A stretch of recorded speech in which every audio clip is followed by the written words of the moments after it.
Good afternoon, I'm Charles Lejano. This is One News Now. Critics pounced on DILG Secretary Ed Año for a controversial proposal to search for COVID-19 patients.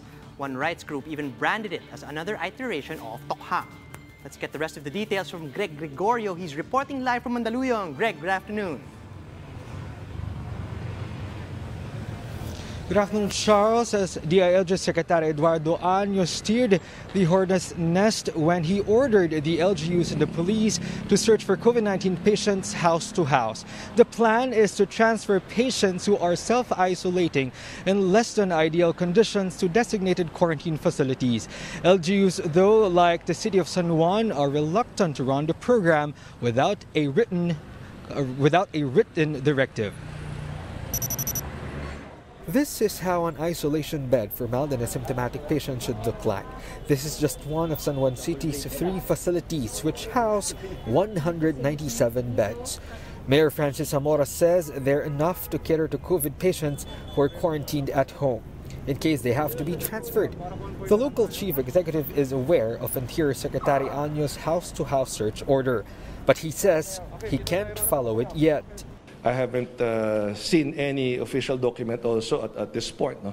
Ngunit kung sakaling kailangan gawin yan, of course, we will always be within the bounds of law. Año's announcement also drew the public's ire. Mag-isa lang, tapos asymptomatic, pwede naman sa bahay kung may sariling kwarto at saka banyo. Hindi naman pwede yung ganun. Ako mas gusto ko sa bahay.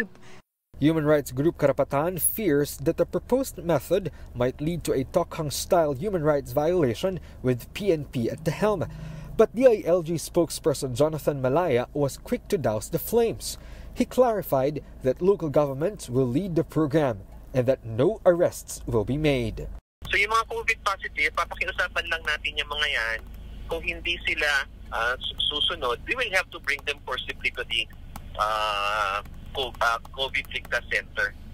The PNP is also on the same page as Malaya and tells the public that they will be working with local health officials on this matter. Actually, the PNP will just be there to ensure that there will be order.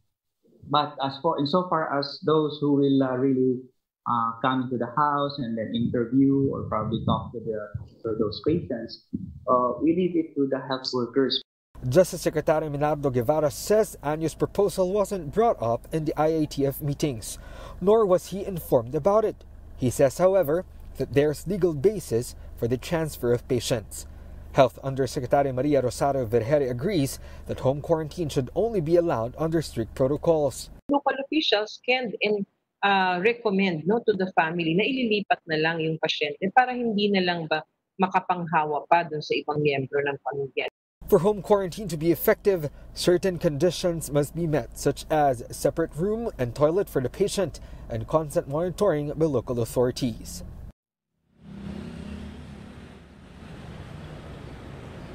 Charles at the DOH emphasizes satisfying all these protocols and home isolation setups, because if patients are allowed to complete their quarantine in less than ideal conditions, then this could possibly contribute to the rise of COVID-19 cases in the country.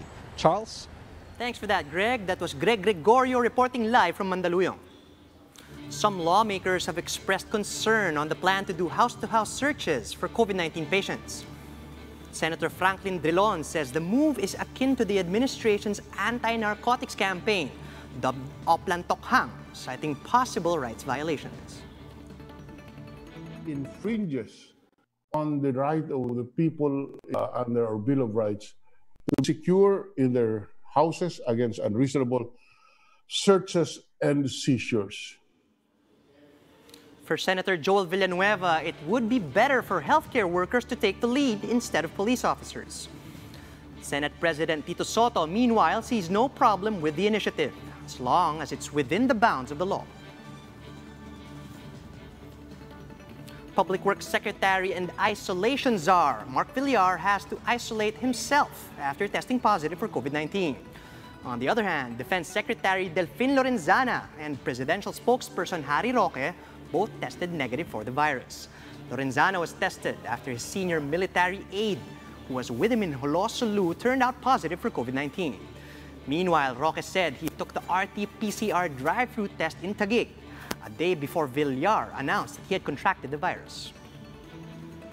Top diplomats from the Philippines and China agreed to address the West Philippine Sea dispute through friendly consultations.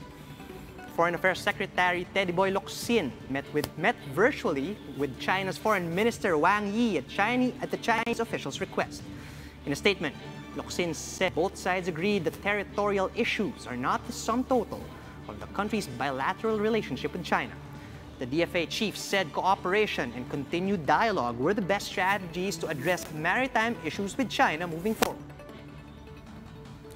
But for Tindoman hit of political think tank Strat-based ADR Institute, the Philippines should be more assertive of its landmark victory against China back in 2016 at the Permanent Court of Arbitration in The Hague.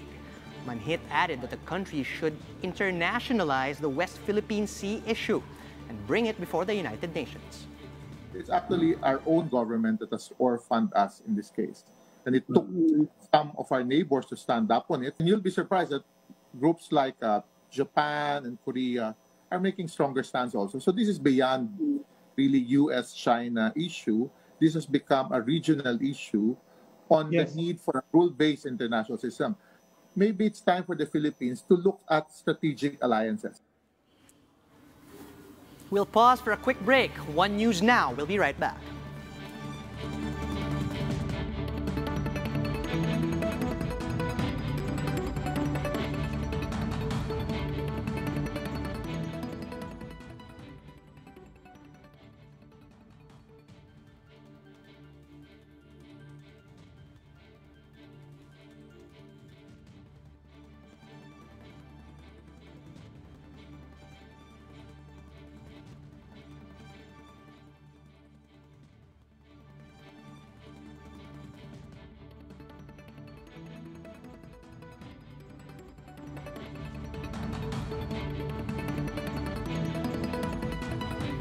This is One News Now. I'm Charles Lejano. President Duterte will announce later tonight the fate of Metro Manila as the general community quarantine ends today. His cabinet remains mum on how the chief executive will decide. Recall that a number of provinces appealed for their area's quarantine status. In Tuesday's briefing, spokesman Harry Roque said the IATF did not discuss placing the National Capital Region under modified GCQ. COVID-19 cases in the country continue to rise. The Health Department reported almost 1,400 new infections overnight, bringing total confirmed cases to almost 59,000 as of today. 11 more Filipinos died of the SARS-like disease, and so far, over 1,600 COVID-related deaths have been recorded in the country. But recovery figures are also rising as 517 more Filipinos have gotten better overnight, for a total of almost 21,000 recoveries so far. And the Health Department is expanding its COVID-19 testing coverage, adding more subgroups into testing. Subgroup G includes residents in areas with clustering of cases. Subgroup H, meanwhile, covers workers in the tourism sector.